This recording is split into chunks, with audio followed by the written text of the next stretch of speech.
अस्सलाम वालेकुम नाज़रीन में मौजूद हैं सीनियर सहाफ़ी जीएम जमाली साहब। जमाली साहब अस्सलाम वालेकुम and welcome to the show. नाज़रीन जीअं तव्हांखे ख़बर आहे त इलेक्शन ऑलमोस्ट चइजी सघिजे थो त वेझो ई आहे।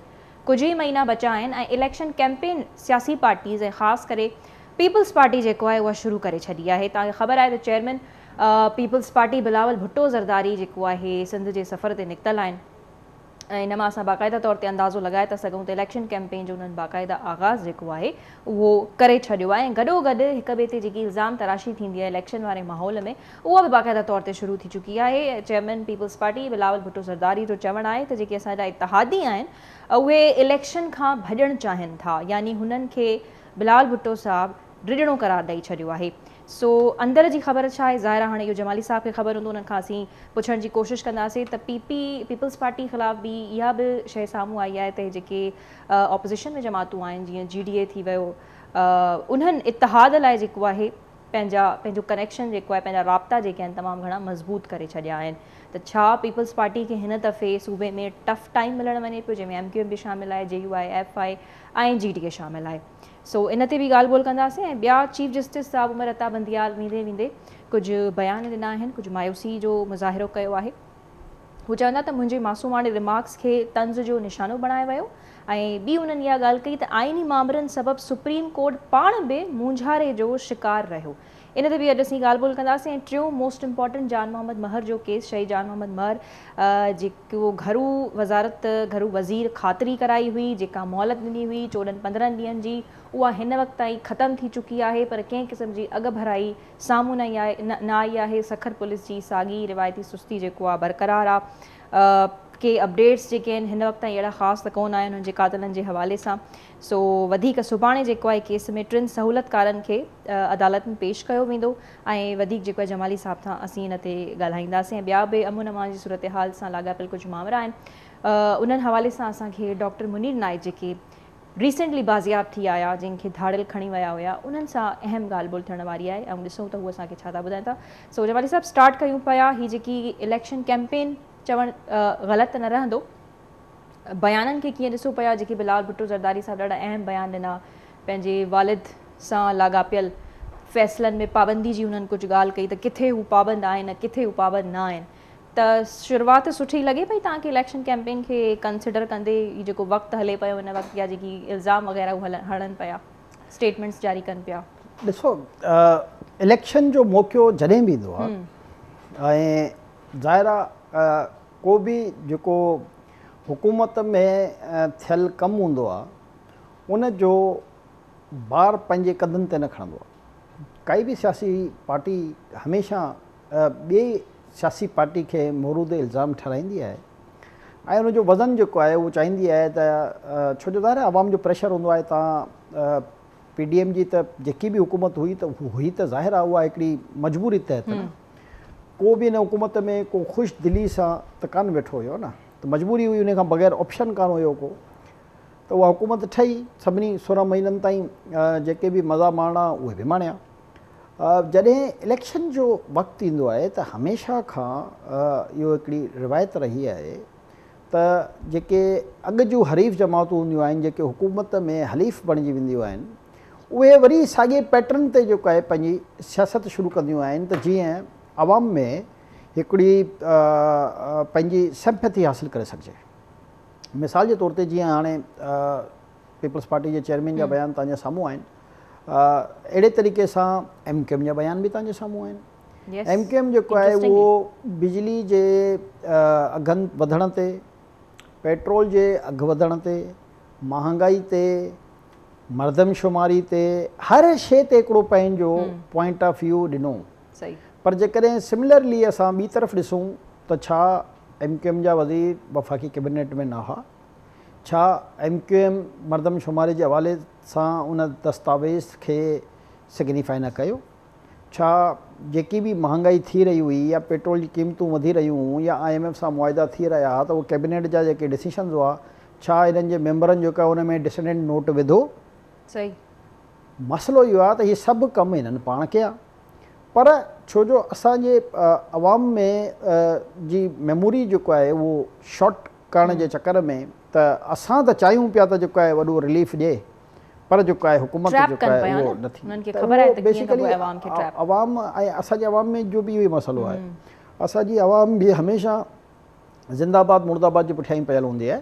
असांजी अवाम बि कॾहिं उसूल जी बुनियाद ते, करेक्टर जी बुनियाद ते, सम्झ जी बुनियाद ते, पंहिंजे भले जी बुनियाद ते कॾहिं बि उहो पंहिंजे वोट जो दुरुस्त इस्तेमालु कयो ई कान्हे। हमेशह जेको आहे उहो या त जज़्बात में बहकी वेंदा आहिनि, या जेको ॿियो पार्टी जे कंहिं लीडर जे कंहिं बयान खां नाराज़ थी ऐं जेको आहे पंहिंजे वोट जो इस्तेमालु जेको आहे उहो ॿिए तरफ़ करे छॾींदा आहिनि। पर जेके बुनियाद हूंदा आहिनि परखण जा की वोट जेको आहे कहिड़ी सूरत में ॾियणु घुरिजे, उन बुनियाद जी बुनियाद ते कॾहिं हिननि जेको आहे पंहिंजे वोट जो हक़ इस्तेमालु कयो ई कान्हे। त हाणे बि ईअं ई थिए थो। सॼी सिंध में त तव्हां ॾिसो त कैंपेन ज़ाहिर आहे पाकिस्तान पीपल्स पार्टी पंहिंजी शुरू करे छॾी आहे ऐं इहो हुनजो राइट आहे, उनजो हक़ आहे त उहो पंहिंजी कैंपेन शुरू करे। कहिड़े तरीक़े सां बिलावल उन कैंपेन खे खणी अॻिते हली रहियो आहे उहो ज़ाहिर आहे पार्टी जो सरबराह आहे, उहो उनजी मर्ज़ी आहे जहिड़े तरीक़े सां बि उन मसइले खे खणी हले। अहिड़े तरीक़े सां उहो सिंध खां पोइ इतला इहा आहे त उहो पंजाब जो रुख़ करे रहियो आहे ऐं लाहौर में जेको आहे पंहिंजो कैंप क़ाइमु कंदो, इहो हुनजो बिल्कुलु राइट आहे। नून लीग जो मसइलो इहो आहे त हू चाहे थी त पीपल्स पार्टी जेको आहे उहो पंजाब जो रुख़ न करे, त जेके PTI जा मुख़ालिफ़ ग्रुप्स ठही चुका आहिनि, छो जो हाणे त काफ़ी सारा ठही चुका आहिनि न, KPK में अलॻि ठही चुका आहे, पंजाब में अलॻि ठही चुका आहे, पंजाब जे विदिन पंजाब बि 2-3 ग्रुप ठही चुका आहिनि न। त हू चाहे थी त इन्हनि सभिनी जा बेनिफिशरी असां थियूं। त ज़ाहिर आहे इहो हर पार्टी जो पंहिंजो हिकिड़ो हक़ आहे त हू वधि खां वधि जेको आहे उन इलेक्शन कैंपेन जमाली साहब, पर ही नून लीग जो छा इशू आहे, यानी जेके मुख्य माण्हू आहिनि उहे त लंडन वेठा आहिनि। नून लीग त बेसिकली जो स्टैंस इहो ई आहे त इलेक्शन फरवरी जे 2nd या 3rd वीक में कराई वञे ऐं उन खां अॻु में नून लीग इहो चाहे रही आहे त जेकी बि जुडिशरी जी चेंजिंग्स आहिनि उहे थी वञनि, छो जो उनखां पोइ जॾहिं हिते नवाज़ शरीफ़ खे जेकॾहिं पाकिस्तान घुराइणो आहे त बहरहाल अॼु जी तारीख़ ताईं नवाज़ शरीफ़ जेको आहे उहो हिकिड़ो डिक्लेयर्ड मुजरिम आहे, जेकी ग्राउंड रियलिटी आहे। जेसि ताईं की तव्हां वरी अदालत में उनखे मिलियल जेको सज़ा आहे उनखे कालअदम करायो ऐं उहो ज़मानत ते हितां वियो हुयो 50 रुपए जे एफिडेविट ते, ऐं उनखां पोइ हू वरी वापसि कान आयो। त हाणे जेसि ताणी नवाज़ शरीफ़ जा 2 मसइला आहिनि, छो जो उनखे सज़ा थी चुकी हुई त उहो उन में नाहिल बि थी चुको आहे ऐं हयात नाहिल थी चुको आहे। त जेसि ताणी उहे सभु मामला नून लीग चाहे थी त ज़ारा कोर्टनि जो बि हिकिड़ो प्रोसीजर आहे न, ऐं इहो कंहिं ख़ुशफ़हमी में बि न रहणु घुरिजे त जेकॾहिं जस्टिस काज़ी फ़ाइज़ साहब सुप्रीम कोर्ट जो चीफ जस्टिस थी थो वञे त को मिंट में जेको आहे को रिलीफ हिननि खे मिली सघे थो।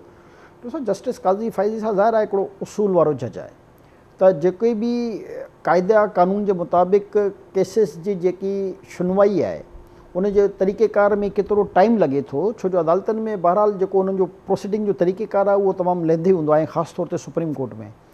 हे त जस्टिस साहब चीफ जस्टिस साहब जेको आहे जेको हाणे रिटायर थियण वारो आहे उनजी मां सम्झां थो त जेके प्रोसीडिंग जा तरीक़ेकार हुआ उन करे असां ते उन्हनि खे एतिराज़ु थींदो त सुप्रीम कोर्ट जो इहो तरीक़ेकार रहियो न आहे माज़ी में, त अहिड़े तरीक़े जा सो मोटो वठी वरी हेरिंग जा जेके तरीक़ेकार आहे उहे मुनासिबु न हुआ, वरी जेके उन्हनि जा रिमार्क्स हूंदा हुआ उहे अञा वधीक गैर मुनासिबु हूंदा हुया।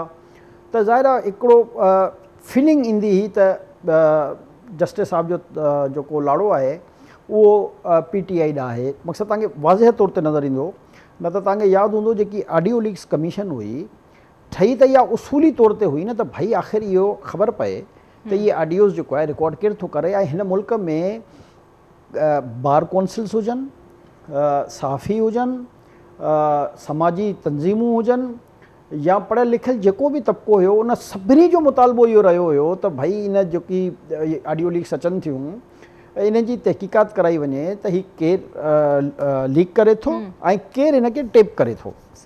पर बदकिस्मती सां चीफ जस्टिस साहब उन कमीशन खे बि जो ऐं ॿियो सुप्रीम कोर्ट जे सीनियर तरीन जज जी सरबराही में उहो कमीशन ठहियो जेको हाणे ज़ाहिर आहे नेक्स्ट 2-3 ॾींहंनि खां पोइ चीफ जस्टिस थी रहियो आहे। त हाणे जेको आहे उन में सिर्फ़ु इन ई करे उन कमीशन खे रोकियो वियो न त चीफ जस्टिस साहब जी सस जी हिकिड़ी ऑडियो जेको आहे उन में शामिलु हुई, सुप्रीम कोर्ट जे हिकिड़े जज जी उन में ऑडियो शामिल हुई, सुप्रीम कोर्ट बार जे सदर जी हिकिड़ी उन में ऑडियो शामिल हुई, अॻोणे चीफ जस्टिस जे पुट जी ऑडियो जेको आहे उन में शामिल हुई। त इहे 8-10 अहिड़ियूं ऑडियोज़ हुयूं जंहिंजे करे उन्हनि खे ख़ौफ़ हो त जेकॾहिं इहा कमीशन ठहे थी त इहा ॻाल्हि ख़बर पइजी वेंदी त इहे हिकु त ऑडियो सच आहिनि या कूड़ आहिनि। ऐं जेको तव्हांखे यादि हूंदो त राना सनोला इहो चई छॾियो त असां ऑफिशियल जेको आहे इन सभिनी जी फॉरेंसिक कराए जेको आहे पाण वटि महफ़ूज़ करे रखी आहे त जीअं उन में को अभाम न रहे त इहे ऑडियो कूड़ियूं आहिनि या सचूं आहिनि। पर जेको असांजो मक़सदु हुयो त भई एटलीस्ट इहा ख़बर पइजी वञे हा न त कंहिं कयूं, ऐं जेकॾहिं इहे सच आहिनि त तव्हां ॾिसो कहिड़ो डैमेजिंग सिचुएशन आहे पाकिस्तान जे लाइ त हिकिड़ी चीफ जस्टिस जी ससु जेको आहे, तव्हांखे यादि हूंदो जजनि जी जेको आहे हिकिड़ो कंडक्ट आहे जंहिंमें उन्हनि जा फैमिली मेंबर्स जेके आहिनि कंहिं पॉलिटिकल एक्टिविटी में हिसो नथा वठी सघनि। पर हिते बदकिस्मती सां ऐं ॿियो वरी जजनि जो अञा ॿियो कंडक्ट आहे त जेकॾहिं उन्हनि जी फैमिली जे कंहिं मेंबर जो कोई इशू जेको आहे उन्हनि जे साम्हूं टेबल ते ईंदो त उहो नॉट बिफोर मी करे हलिया वेंदा ऐं कंहिं ॿी बेंच में हलियो वेंदो उहो। पर हिते ज़िद करे इन खे जेको आहे उहो रोकियो वियो, छो जो दिलि जो चोर अंदरि माण्हू जॾहिं चोर हूंदो आहे उनजे दिलि जे अंदरि चोर हूंदो आहे त हू पोइ मेरिट ते फ़ैसिला करण खां जेको आहे छॾींदो आहे ऐं चाहींदो आहे त कुझु अहिड़ा करे जीअं उन चैप्टर खे क्लोज़ करे छॾियूं त जीअं अॻिलो अचण वारो जेको आहे उन साॻे चैप्टर खे जेको आहे बहाल करे ऐं उन ते वरी को इंक्वायरी जो अमल न शुरू करे छॾे। सही जमाली साहब, इन ते जेके चीफ जस्टिस जा स्टेटमेंट्स आहिनि इन्हनि ते बि ॻाल्हि ॿोल कंदासीं। हिन वक़्तु जेके पॉलिटिकल पार्टीज़ मुख़्तलिफ़ हवालनि सां ख़ासि करे इलेक्शन खे वठी करे तगड़ियूं लॻियूं पियूं आहिनि, बयान जारी कनि थियूं, उन ते बिल्कुलु ॻाल्हि ॿोल थींदी। पर ही थोड़ी नज़र विझूं था सिंध में अमन अमान जी जेकी सूरत हाल आहे एॾां आख़िर असांजी हुकूमतुनि जो अटेंशन चऊं त आख़िर छो नथो वञी सघे। कानून नाफ़िज़ करण वारनि इदारनि ते हिन वक़्तु तमामु शदीद तंज़ थी रहियो आहे। ऐं तव्हां ॾिसो ख़ासि करे उत्तर सिंध जी ॻाल्हि कयूं जेके हिन ताईं उते मुगवी आहिनि, बाज़ियाब न थी सघिया आहिनि, ऐं कुझु जेके मुगवी हुया अगवा थियल उहे कुझु ॾींहं अॻ में 2 या 3 जेको आहे बाज़ियाब थी आया आहिनि। ऐं गॾोगॾु जेके ऑलरेडी अगवा थियल आहिनि जिन में प्रिया कुमारी खे त साल थी विया आहिनि ऐं उन हवाले सां समूरी सिंध में मुख़्तलिफ़ हंधनि ते एहतजाज बि हलनि था। सागर कुमार मुगवी आहे जेको उन जे लाइ जेके लेटेस्ट अपडेट्स आहिनि त SSP जेके अॻूणा SSP हुया कश्मीर जा अमजद शेख साहब, उन्हनि को पेरेंट्स सां ॻाल्हि ॿोल कई हुई पर हुननि चयो त डायरेक्ट मुंहिंजी का ॻाल्हि ॿोल न थी हुई। ऐं उन्हनि खे चवरायो ज़रूरु हुयो त कुझु ई देरि में सागर कुमार तव्हां वटि पुॼी वेंदो। हुननि ख़ुशियूं बि कयूं पर बाद में सागर कुमार आयो कोन।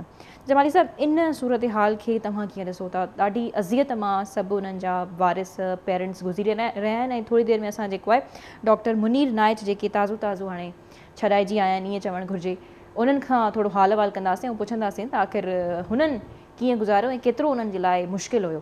पहिरियों त इन ते कॉमेंट करे वठो त डॉक्टर मुनीर खे बि कनेक्ट कयो। सिंध जा मुख़्तलिफ़ जेके इलाइक़ा आहिनि उते बाक़ाइदा जेके आहिनि उहे धाड़ियल राॼ बणिजी चुका आहिनि जी। ऐं आम माण्हू त परे जेके कानून नाफ़िज़ कंदड़ इदारा आहिनि उन्हनि जे लाइ बि उहे कुझु इलाइक़ा जेके आहिनि उहे नो गो एरिया बणियल आहिनि। ऐं यकीनन असां पहिरियों बि हिन ते काफ़ी दफ़ा डिस्कस कयो आहे त जेसि ताणी इन पूरे धाड़ेलनि जा जेके मुख्य सपोर्टर आहिनि जेके उन्हनि खे फैसिलिटेट कनि था उन्हनि जे ख़िलाफ़ु एक्शन न खयो वेंदो जंहिंमें असांजा सभु तक़रीबन इहे वॾेरा इन्वॉल्व हूंदा आहिनि, तेसि ताणी जेको आहे इहो धाड़ेल राज सिस्टम ई ख़तमु नथो थी सघे, बल्कि इहो अञा मज़बूत थींदो आहे। तव्हांखे 90 जी दहाई में यादि हूंदो त धाड़ेलनि जे ख़िलाफ़ु हिकिड़ो वॾो ऑपरेशन कयो वियो, 92 जी दहाई में वॾो ऑपरेशन कयो वियो। उन खां पोइ घटि में घटि माण्हुनि थोरे अरसे ताईं सुख जो साह खयूं ऐं सॼी सिंध में जेको आहे कुझु न त पहिरियों कानवाई जी सूरत में जेको आहे माण्हू ईंदा वेंदा हुआ, उन खां पोइ काफ़ी उन में बहितरी आई। उन खां पोइ वरी नवाज़ शरीफ़ जो जेको टेन्योर हुयो 97 वारो, वरी उन में हिकिड़ो धाड़ेलनि ख़िलाफ़ु वॾो ऑपरेशन कयो वियो हुयो। त उन खां पोइ वरी सिंध जे माण्हुनि में कुझु सुख जो साह पियो। प्रॉब्लम इहो आहे त जेके असांजा पंहिंजा वॾेरा आहिनि या मक़ामी जेके लीडर्स आहिनि उहे कंहिं न कंहिं तरीक़े सां इन्हनि धाड़ेलनि जा सपोर्टर थी साम्हूं ईंदा आहिनि, जंहिंजे करे इन धाड़ेलनि जा हौसला बुलंद थींदा आहिनि ऐं सरेआम माण्हुनि खे ॻोठनि मां, रोडनि तां, रस्तनि तां, हाईवेज़ तां, शॉपिंग सेंटरनि मां उतां जेको आहे खणी था वञनि, छो जो हुननि मां एक्चुअल ख़ौफ़ ख़तमु थियो आहे। पर हाणे असां घटि में घटि एतिरो ॿुधाए सघूं था जेकी इंफॉर्मेशन आहे त हिन ई हफ़्ते जेको आहे ऑपरेशन जी वॾी तयारी थी वई आहे। ऑपरेशन न रेंजर्स ऐं पुलिस जी सरबराही में जेको आहे उहो हिकिड़ो वॾो ऑपरेशन तरतीब ॾिनो पियो वञे। ठीकु आहे, मे बी त हिन ई हफ़्ते में जेको आहे हुनजो आगाज़ थी वञे, छो जो कुझु ट्रांज़िशन पीरियड्स हुया डिस्ट्रिक्टनि जा, तव्हां ॾिठो हूंदो इलेक्शन कमीशन सां मशावरत खां पोइ हिननि कुझु पुलिस ऑफिसर्स बि चेंज कया आहिनि। ज़ाहिर आहे हाणे पहिरीं ॾींहं त वञी को ज़ाहिर ऑपरेशन्स कोन थींदा आहिनि, त उतां जो जेको तरीक़ेकार आहे त उन्हनि जी पाण में कोऑर्डिनेशन बहरहाल पुलिस ऑफिसर्स न भले मनसूबाबंदी छा कंदा, जॾहिं ऑपरेशन थींदो त खुलेआम सरेआम थींदो, को लिकियल छपियल त ऑपरेशन कोन थींदो।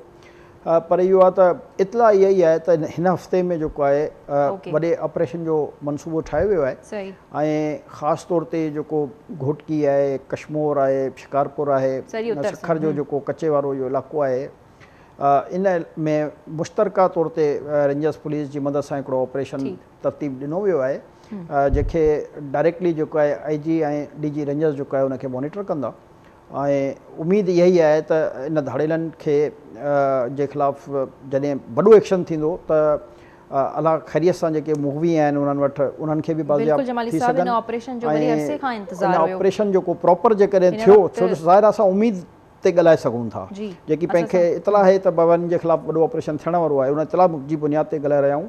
पर इहो नासूर जेको आहे मां चवंदो सिंध मां ख़तमु थिए त जेके असांजा माण्हू आहिनि उहे घटि में घटि सुख जो साह खणी सघनि। जमाली साहब, हिन वक़्तु असां सां वॾो अहम माण्हू गॾु आहे, डॉक्टर मुनीर नाइच। तव्हांखे यादि हूंदो त कुझु टाइम अॻु में असांखे ख़बर पई हुई त MS गुडू हॉस्पिटल जो जेको आहे अगवा थी चुको आहे, त हिन वक़्तु असां सां डॉक्टर मुनीर नाइच मौजूदु आहिनि, जेके बाद में शुक्र अल्हम्दुलिल्लाह बाज़ियाब थी आया। पर थोरो उन्हनि सां ॻाल्हि ॿोल करण जी कोशिशि कंदासीं त उहो टाइम उन्हनि जे लाइ केतिरो टफ हुयो, किथां उन्हनि खे अगवा कयो वियो, पूरी कहाणी जेको आहे उन्हनि जी ज़बानी जमाली सां मालूम करे वठूं था। तव्हांखे बि जेकॾहिं कुझु सवाल हुजनि त यकीनन करे सघो था। अस्सलाम वालेकुम डॉक्टर मुनीर।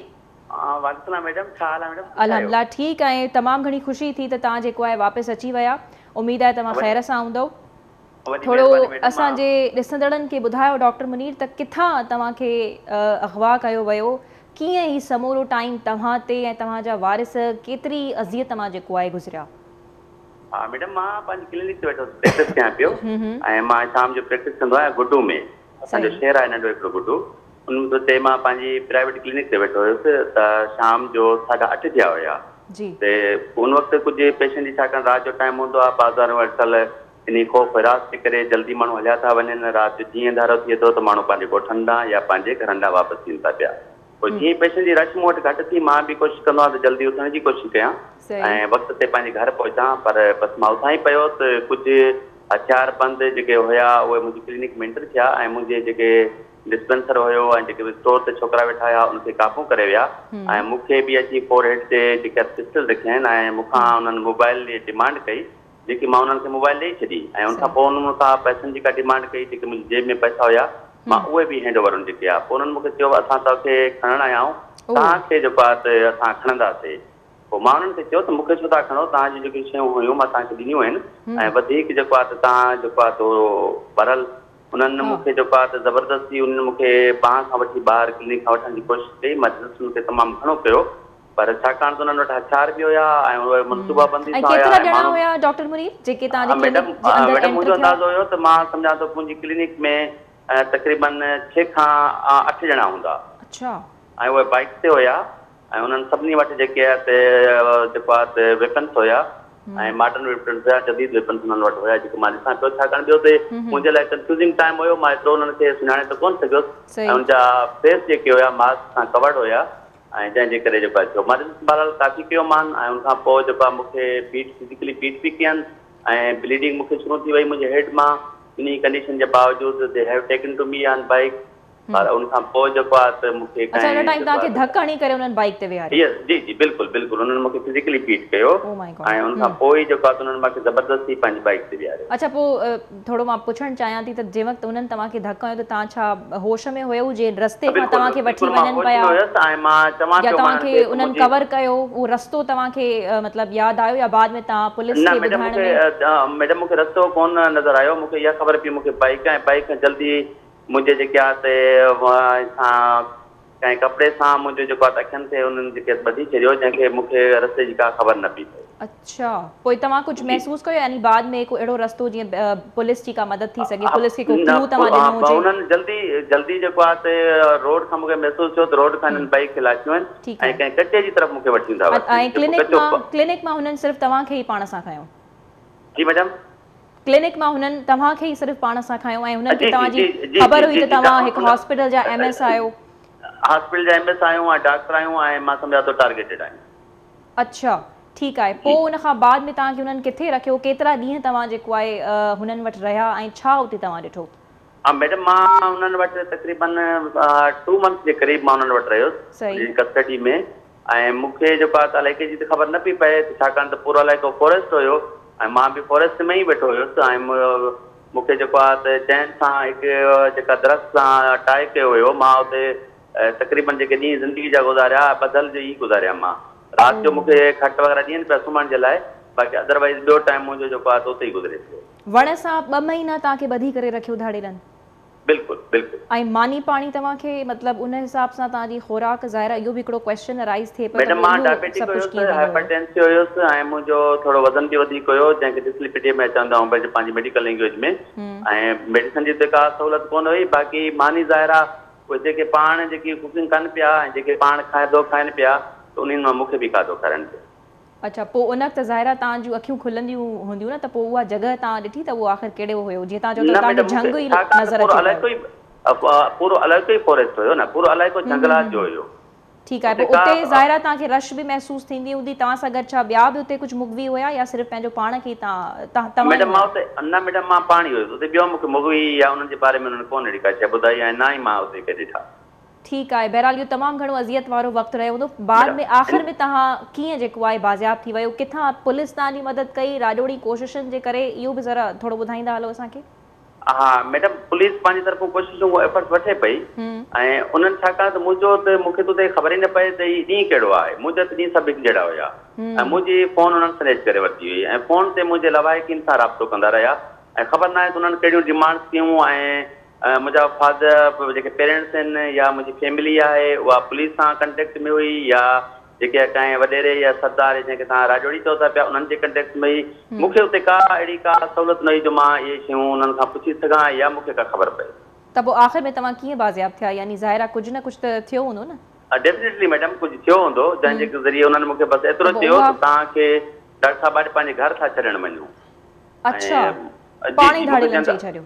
जी जी, पाण मूंखे चयो त तव्हांखे पंहिंजे घर। पोइ मूंखे बोट ते विहारे दरिया जे किनारे ते आंदनि, ठीकु आहे न, ऐं मूंखे चवनि त तव्हां हाणे अॻिते हलिया वञो पाणी। ऐं पोइ उते तव्हांखे रिसीव कंहिं कयो?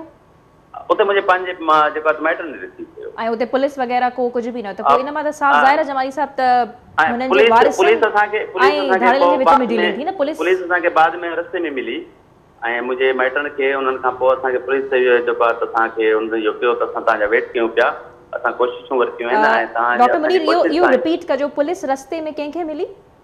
असांखे ई मिली, असांजे पेरेंट्स खे। जॾहिं असां कुझु अॻिते आयासीं न त पुलिस असां वटि असांखे जेको आहे त रिसीव कयो। अच्छा जी, ठीकु आहे। बहरहाल शुक्र आहे त तव्हां वापसि अची विया ऐं ॿिया बि मुंहिंजी हिन वक़्तु तव्हांजूं दुआऊं आहिनि। मां तव्हांजी तवसुत सां तव्हांजे ज़रिए पंहिंजे जेको आहे त तमामु माण्हुनि जो जन मुंहिंजे लाइ एफर्ट्स वरिता ऐं कोशिशूं कयूं सोशल मीडिया ते ऐं प्रेस मीडिया ते। अच्छा डॉक्टर मुनीर, हिकु ॿियो बि अहम सवाल त तव्हां ज़ाहिर आहे उते 2 महीना हिकु वॾो अरसो आहे, त का अहिड़ी इम्पोर्टेंट ॻाल्हि का ज़रूरी शइ न ॿुधी हुननि जे वातां? ज़ाहिर आहे पाण में ॻाल्हाईंदा त हूंदा न?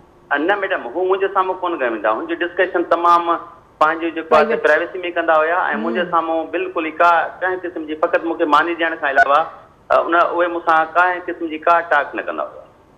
ठीकु आहे। मानी खोलण वक़्तु, मानी खाइण वक़्तु अखियूं खोलींदा हुया न तव्हांजूं? मैडम हर वक़्तु उते मुंहिंजूं अखियूं कोन बंदि रखियूं न। अच्छा, उते तव्हांखे पटी वग़ैरह न हुई ॿधल? न, उते मुंहिंजूं अखियूं न कोन बंदि कयूं ऐं उहे पंहिंजे मुंहं खे ज़रूरु कवर कंदा। ठीकु आहे, यानी इहो तव्हांखे न थियो अहसास त को गॾु तव्हां सां उते ॿियो मुगवी बि हुयो, सिर्फ़ु तव्हां ई हुया? न मैडम, मूंखे इहो अहसास न थियो त उन्हनि सां गॾु ठीकु आहे। आख़िर में पुलिस तव्हांजे वारिसनि खे रस्ते में मिली, सो इहा तव्हां शायदि असांखे ॿुधाइण न चाहियो पिया त कोशिशि आख़िर में कंहिंजी हुई? वारिस ऐं तव्हांजा पेरेंट्स? मैडम मुंहिंजो त न पेरेंट्स सां राब्तो थिए पियो न, पोइ आख़िर में त सर तव्हांखे ख़बर पई हूंदी न? मैडम मूंखे एतिरो चयोनि त तव्हांखे असां घर छॾण था वञूं। ठीकु आहे, उहो तव्हांखे धाड़ेलनि चयो?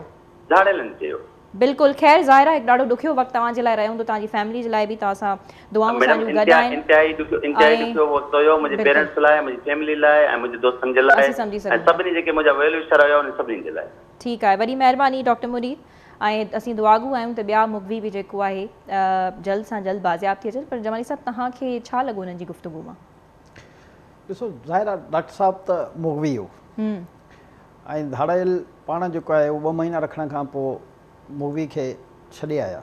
यस, त इन मां अज़्यूम करे सघिजे थो पाण ई, पर वरी डॉक्टर साहिब खे ख़तरो न थी वञे इन करे जेको आहे इन इशूज़ ते मां नथो सम्झां त असांखे वधीक ॻाल्हाइणु घुरिजे। बसि अलाह ताला ख़ैर ख़ैरियत सां डॉक्टर साहिब खे उनजे घर पहुचाए छॾियो।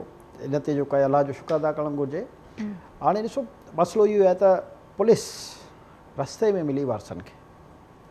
बिल्कुलु इहा ई इन गुफ़्तगू जी अहम पॉइंट आहे जेके मां चाहींदसि तव्हां कुझु ॻाल्हायो। अफ़सोसनाक ॻाल्हि, असां हिन डॉक्टर साहिब खे हटाए करे त अलाह साईं उनखे पंहिंजे हिफ़्ज़ो अमान में रखे। ऐं असां ॿिए टॉपिक ते ॻाल्हाइणु चाहींदासीं त धाड़ेलनि वटि एतिरा रिसोर्सिस जो कंहिं बि मुगवी खे 2 महीना जेको आहे उहे पाण वटि रखी सघनि था। यानी हुननि खे इहो डपु न आहे त कंहिं बि कॉर्नर्स खां उन्हनि जे ख़िलाफ़ु को एक्शन थी सघे थो। ऐं उन ई जे मोबाइल ते हू उनजे वाट्सन या जेके बि मक़ामी हूंदा चङा मुड़ुस उन्हनि सां यकीनन राब्ते में हूंदा। जॾहिं धाड़ेलनि मां इहो ख़ौफ़ निकिरी थो वञे न त उनजे ख़िलाफ़ु एक्शन थी सघे थो कोई, तॾहिं ई इन क़िस्म जूं वारदातूं थींदियूं आहिनि जीअं असां पहिरियों ज़िक्र करे रहियासीं। त ॾिसो लॉ एनफोर्समेंट एजेंसीज़ जो ख़ौफ़ हुजणु घुरिजे ॾोहारियुनि में। बदकिस्मती सां ॾोहारियुनि मां उहो ख़ौफ़ ख़तमु थी वियो आहे, जंहिंजे करे हिकिड़े तसलसल सां इहे वाक़िया थी रहिया आहिनि।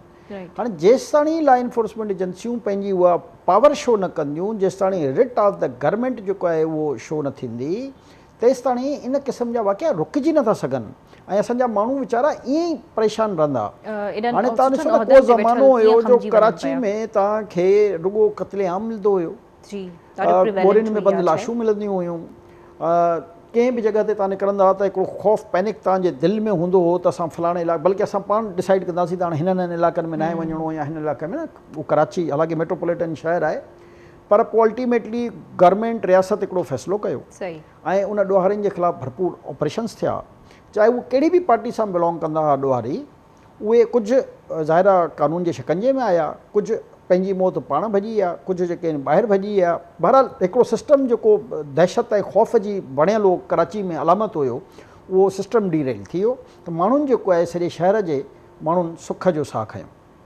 अहिड़े तरीक़े सां असांजी इहा ख़्वाहिश आहे त इहा ई रियासत, इहा ई हुकूमत असांजा जेके ॿारहाड़ी वारा इलाइक़ा आहिनि, इहे ख़ासि तौर ते कचे वारा जेके इहा हिकिड़ी मुसीबत बणियल आहिनि आम माण्हू जे लाइ, उन मुसीबत मां उन असांजे मज़लूम माण्हुनि जी जान छॾाइनि ऐं उन्हनि जे ख़िलाफ़ु को अहिड़ो मौसर इक़दाम खणनि जो जेके असांजा रहंदड़ उते माण्हू आहिनि, चाहे उहे शहरनि में था रहनि या ॿारहाड़ियुनि में था रहनि, छो इहो पैनिक त सभिनी में फैलियल आहे न। यानी कंहिंखे इहा ख़बर न आहे। हाणे डॉक्टर साहिब जी ॾिसो न त क्लिनिक तां अॻुवा करे विया ऐं 8 ॼणा ॿुधाइनि ऐं तव्हां अंदाज़ो लॻायो त हुननि जी केतिरी हौसला अफ़ज़ाई थियल हूंदी जो हुननि में कंहिं क़िस्म जो डपु न हो त हिकिड़ी शहर जी कंहिं क्लिनिक में आया हूंदा, सभिनी खे यरगमाल बणायो हूंदऊं, फुरलट कयूं, उन खां पोइ डॉक्टर साहिब खे मोटरसाइकिल ते विहारे खणी आया आहिनि। यानी तव्हां अंदाज़ो लॻायो त कंहिं क़िस्म जो उन्हनि में इहो ख़ौफ़ न हो त असांखे को पुलिस को ॿियो इदारो असांखे रोकींदो या असांजे ख़िलाफ़ु कार्रवाई थी सघे थी। उहो सुकून सां आया ऐं खणी विया ऐं 2 महीना जेको आहे पाण वटि रखियऊं। यानी हुननि वटि एॾी इहा कैपेसिटी हुई जो 2 महीना हो जेको आहे उहो मुगवी बणाए रखी पिया सघनि। न त नॉर्मल तव्हां हितां जी जेकॾहिं असां सिचुएशन जी ॻाल्हि कयूं त को वाक़ियो थींदो बि आहे त कलाक 2-4 कलाकनि में या त डिसाइड थी वेंदो आहे या हितां कराची मां बि पहिरियों इहे अगवा जा वाक़िया थींदा हुआ, पर अक्सर अगवा कुनंदा जेके आहिनि उहे तव्हांखे या त बलोचिस्तान जे कंहिं इलाइक़े मां पोइ वरी भंग ॾेई आज़ादु थींदा हुआ या KPK जे कुझु इलाइक़नि मां बाज़ियाब थींदा हुआ। त इहा असांजी बदकिस्मती आहे जो हिननि धाड़ेलनि जो त एतिरो नेटवर्क आहे, पर महीना 2 गुज़री विया असांजे लॉ एनफोर्समेंट एजेंसी जो इहो नेटवर्क न हो जो हुन जंग में पहुची ऐं जेको आहे मुगवी आज़ादु करणु ऐं ॾोहारियुनि ख़िलाफ़ु एक्शन खणी सघनि हा। त इहो असांजी बदकिस्मती आहे त असांजा जेके इदारा आहिनि उहे पंहिंजी रिट मञाइण में कामयाबु नथा थियनि। उनजो रीज़न सिर्फ़ु सिंपल इहो ई आहे त जेकॾहिं मेरिट ते ऑफिसर्स जूं तैनातियूं न थींदियूं, ख़ासि तौर ते पुलिस में, तेसि ताईं इहो मसइलो कॾहिं बि हल कान थींदो। वक़्ती ई ऑपरेशन बि थी सघे थो, वक़्ती जेको आहे कुझु ॿिया बि मसइला थी सघनि था, पर इन में कंटिन्यूएशन तॾहिं ईंदी, कंटिन्यूटी तॾहिं ईंदी जॾहिं इहो मुस्तक़िल जारी रहंदो त जीअं जेके धाड़ेल आहिनि उन्हनि में ख़ौफ़ पैदा थिए ऐं हू धाड़ा हणण जे बजाए महिनत मज़दूरी करण जी आदत विझनि, पंहिंजी जेकॾहिं पंहिंजे ॿारनि जा उन्हनि खे पेट पालणा आहिनि त उहे महिनत कनि, मज़दूरी कनि, बजाए इन जो हथियार खणी ऐं ईज़ी रेंसम सम्झी करे जेको आहे उहो कंहिंखे अगवा करे पंहिंजी त उहो क़बरकारी करे रहिया आहिनि, पर वक़्ती तौर ते जेको ॿिए माण्हू खे नुक़सानु पहुचाए रहिया आहिनि उनजी फैमिली ते उनजा कहिड़ा असरात था पवनि।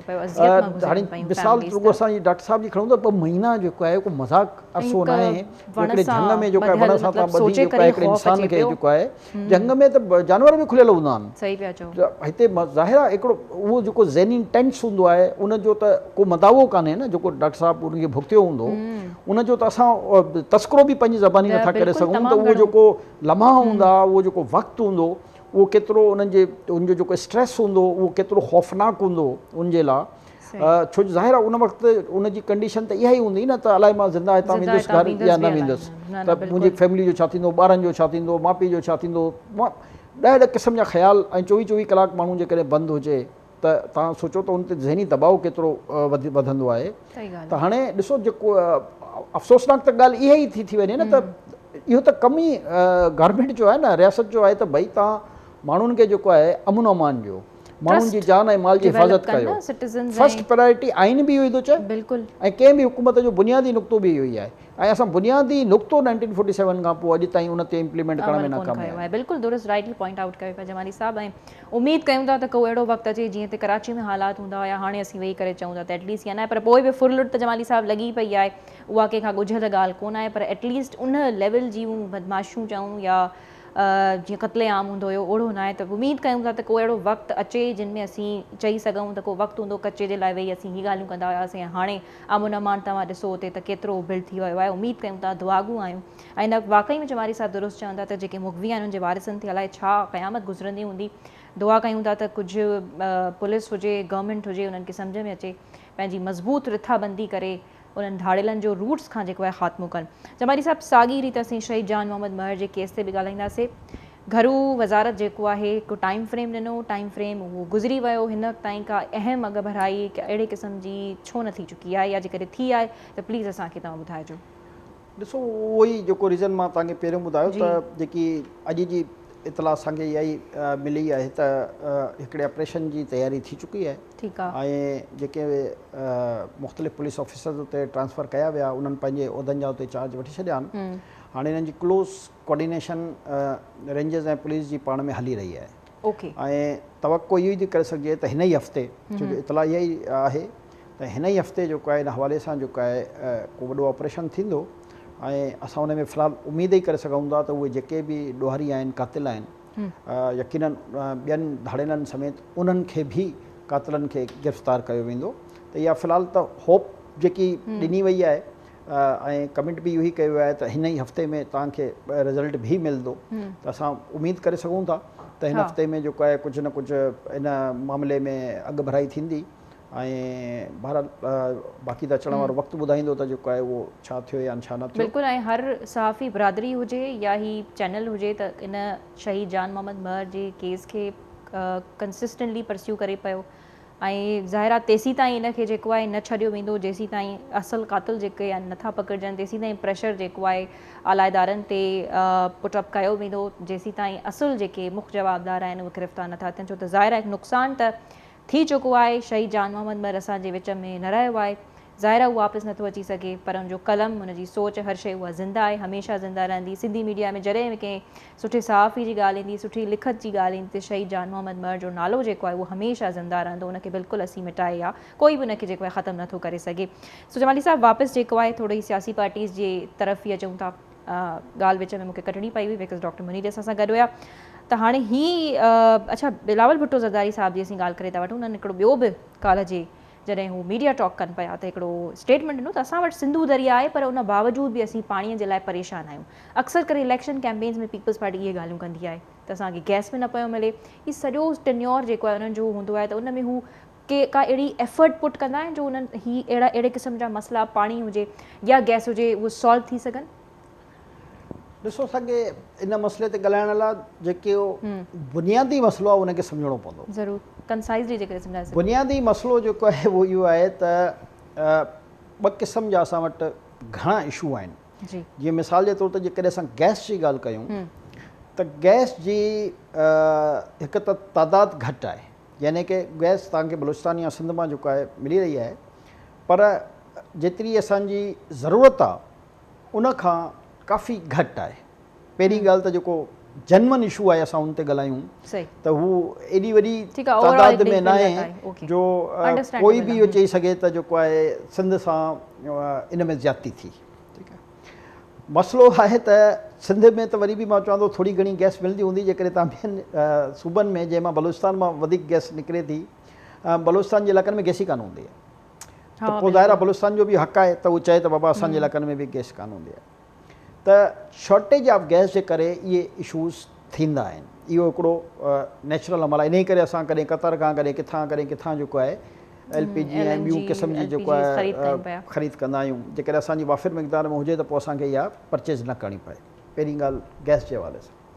पाणी जे हवाले सां इन में को शक न आहे, वरी अल्टीमेटली चऊं त पाणी जी शॉर्टेज ओवरऑल सॼे मुल्क में हूंदी आहे, सवाइ 2-3 महीना जेके हूंदा आहिनि उनखे छॾे करे, या जेको इहे मींहं वसंदा आहिनि, या जेको हाणे वरी इहो सैलाब जो हिकिड़ो मौसम ईंदो आहे, छो जो हाणे वरी मौसमियाती तब्दीलियुनि जे करे उहे महीना ऐं ॾींहं जेके आहिनि उहे तब्दील थी चुका आहिनि। त उन जे करे जेको आहे जॾहिं इहो वाफ़िर पाणी ईंदो आहे त असांजूं पंहिंजूं कोताहियूं बि आहिनि।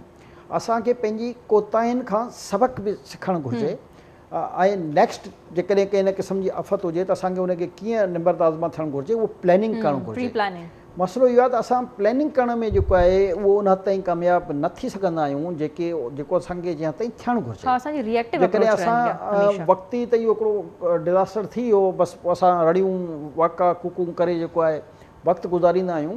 प्रैक्टिकली जेको आहे उन जा जेके आफ्टर शॉट्स हूंदा आहिनि उन जी तरफ़ को ॾिसंदो ई कान्हे, को सम्झंदो ई कान्हे, या आईंदा फ्यूचर जे लाइ जेको आहे त अहिड़ी आफ़तनि खां बचण जे लाइ जेको आहे कहिड़ा प्लान करणु हुजनि। छो ज़ाहिर इन में 2 ज़ाविया आहिनि त छा इहो सैलाब पाणी आफ़त आहे या इहो जेको आहे अलाह जी महिरबानी आहे।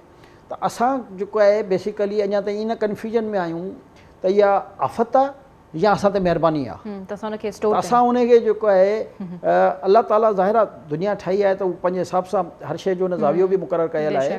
त हीअ जेकॾहिं पाणी मुफ़्त में मिली रहियो आहे, इन पाणी जी असांखे अहमियत कान थी थिए।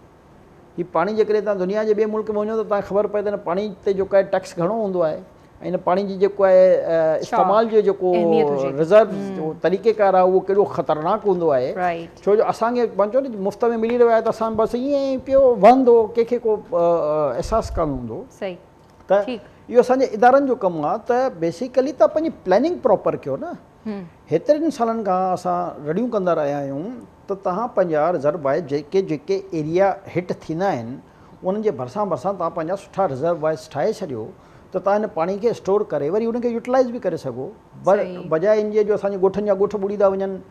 ऐं ॿियो जेको अलाह जे तरफ़ां कुदरती हे ॾिसो, ही कचो असां बार बार कंदा आहियूं न, जिते धाड़ेल विरहंदा सभु कुझु कंदा। जेकॾहिं हिन कचे खे ई सिर्फ़ु फोकस करे हिन पाणी जी गुज़रगाहुनि खे क्लियर कयो वञे त हीअ धाड़ेलनि मां बि जान छुटी वेंदी। छो जो असांजी हुकूमत जी नज़र कान्हे बेसिकली त भई इन तरफ़ तवजह ॾियनि त कचो जेको आहे को एग्रीकल्चर करण लाइ थोरी आहे। सही ॻाल्हि आहे। कच्छो जेको आहे तव्हांजो फॉरेस्ट लाइ थोरी आहे। हे त हर माण्हू पंहिंजी हिकिड़ी इजारादारी क़ाइमु कयल आहे ऐं पंहिंजे इलाइक़े में जेको चङो मुड़ुसु आहे उन कचे खे जेको आहे पंहिंजी यूटिलाइज़ेशन में आंदल आहे न। कचो त अलाह जे तरफ़ां तव्हांखे इन करे ॾिनो वियो आहे त जॾहिं बि इन क़िस्म जो मसइलो थिए त उहो पंहिंजे रस्ते सां पाणी अची ऐं जंहिं पंहिंजी मक़ाम ते उनखे वञिणो आहे, इहो छो जो इहो कुदरत जे तरफ़ां ठहियल रस्तो आहे। इन में अलाह साईं रस्तो ठाहे ॾेई छॾियो तव्हांखे, तव्हां जिते एतिरी कैपेसिटी न आहे जो एतिरो वॾो रस्तो ठाहे सघो आहे 1000 किलोमीटर। त हाणे उन जेको कुदरत जे तरफ़ां ॾिनल तोहफ़ो हुयो तव्हांखे, तव्हां उनजो बेड़ो गर्क करे छॾियो आहे। त जॾहिं तव्हां हिकिड़ो कुदरती निज़ाम सां हथु चरांद कंदा त उनजे रिपकशन जे लाइ त तव्हांखे तयारु रहणो पवंदो, त उनजा ज़ाहिर आहे पोइ तव्हांखे इफेक्ट्स जेके बि आहिनि उहे भुगतना पवंदा। ऐं ॾिसो ॿिन्ही सूरतुनि में तव्हांखे फ़ाइदो आहे। जेकॾहिं कचो क्लियर थो थिए, हिकु त पाणी जो जेको आहे तव्हां वटि निज़ाम ठीकु थी वेंदो, ॿियो इन धाड़ेलनि में ई जान छुटी पवंदी। छो जो ही सभु वञी रहनि त वञी ओड़ी कचे में था न, छो जो हुते उन्हनि झंग ठाहियल आहिनि, हुते उन्हनि जी एग्रीकल्चर आहे, हुते उन्हनि घर ठाहियल आहिनि, हर शइ हुते ई आहे। हाणे जेको आहे जेकॾहिं तव्हां इन शयुनि खे स्ट्रीम लाइन करे छॾियो त तव्हांखे हर क़िस्म जी फैसिलिटेशन मिली वेंदी। यानी इलाइक़ो जेकॾहिं क्लियर हूंदो ऐं हुकूमत जी उन इलाइक़े में मुस्तक़िल सख़्ती हूंदी त उते को डेरा न जमाए सघंदो न, उते को ॻोठ न ठाहे सघंदो, उते को पंहिंजा अॾ न ठाहे सघंदो।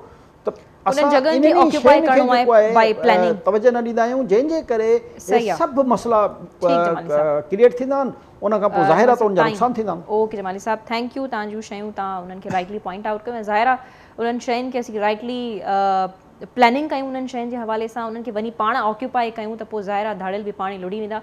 बहरहाल इजाज़त ॾींदा, मुलाक़ात थींदी सुभाणे। अल्लाह हाफ़िज़।